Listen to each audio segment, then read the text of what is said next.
I slipped my shoes on and ran to the car and sat in the front seat of the truck. I loved Christmas shopping, it was always so exciting. I didn't much care for getting, I always appreciated it, but giving is so much better, and more fulfilling. Dad got in the car and started it up. When he did, I turned my favorite station on, Detroit's hit music. "Oh, turn that rap rubbish off, it hurts my ears," he said as he pulled out of the driveway. "But I like it." "Please." "Fine, just turn it down then." We sat in silence as we drove to Walmart. Every once in a while I would sing a few lines from the song, but other than that all that was heard was the radio. "Oh God, we are going to be here forever," Dad said as we drove around the parking lot, to find every space taken. "Dad! There! They are leaving. Go!" I yelled, pointing to a spot at the very back of the parking lot, where a red SUV was pulling out. Dad sped up and we pulled in just as they got out. "That was my spot, buddy." Some guy yelled out of the car that was tailing us. "Merry Christmas to you too." Dad yelled back. I couldn't help but giggle, he never swears, and when he does you know he means it. When we got into the store I ran right for the men's section, hoping to lose my dad.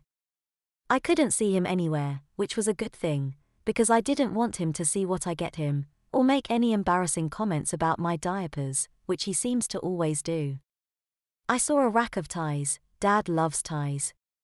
I looked at all of them, some black, green, some cartoon characters, some checkered, then one caught my eye. It was green with red lettering and it said, "The Christmas tie." I don't know what was so special about it, I was just drawn to it. "He'll love it," I said to myself. I felt a need to pee, but just ignored it. I didn't care if I was in a diaper or not, I wasn't going to wet it. I walked around the store, making sure to dodge my dad if I saw him, so he couldn't find me. The need to pee kept getting stronger and stronger, maybe I should have went to the bathroom before I left home. I was in the pajama section when I couldn't hold it anymore and let go.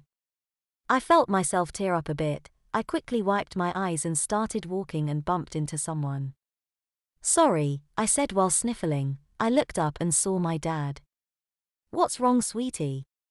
he asked me, knowing full well what was wrong. "Nothing, get away from me," I replied. "Did you have an accident?" he asked me. "No. Get away from me," I yelled. I turned to run away but he put his arm around me and the tie fell to the ground. We both went to pick it up at the same time, and just as our fingers touched it everything went black.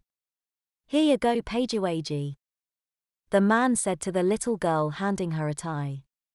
"Thanks, Daddy," she said to him. "Let's go now." "Okay, sweetheart, are you wet?" he asked her. "Yippus. Sorry, Daddy, I had an accident." "It's okay, Paige, you're only 4, and everyone has accidents," he replied to her. He took her hand and they walked to the cash register, her red curls bouncing as she walked, her green eyes wandering everywhere, her body twisting, but her hand never leaving her dad's.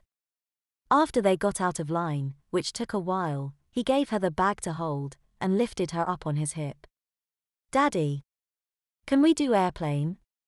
Please, the little girl said. "Not now, Paigey, how about before we get into the car?"